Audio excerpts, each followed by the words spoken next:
দেবীকে বাড়ির সবার সাথে বসিয়ে খাবার খাওয়ানোর জন্য অগ্নিজিৎ মুখার্জির সাথে তর্কাতর্কি করে।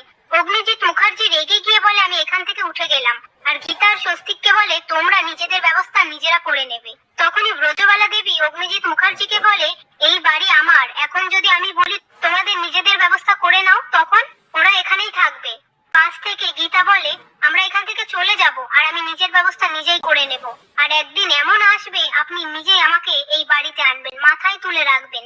এরপর গীতা ব্রজবালা দেবীকে নিজের হাতে খাইয়ে দেয়। পরের দিন সকালবেলায় জোর করে পদ্মর গায়ে হলুদ করানো হলে পদ্ম চলে যেতে গেলে কিরণকান্তি ব্যানার্জি পদ্মকে প্রাণে মেরে ফেলার হুমকি দেয়। তারপর পদ্মর গায়ে হলুদ হয় আর ভজন সেটা ভিডিও করে পদ্মর ফোন থেকে গীতাকে পাঠায়। এরপর গীতা প্রলয়, বন্নি আর রাকাকে ভিডিওটা দেখায়।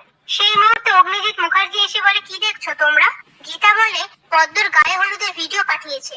তারপর ফোনে একটা মেসেজ আসে।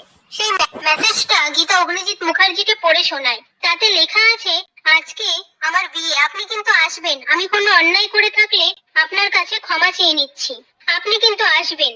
এই মেসেজটা সবাই শুনে অগ্নিজিৎ মুখার্জিকে বলে আপনি ওখানে যাবেন না, আর গীতা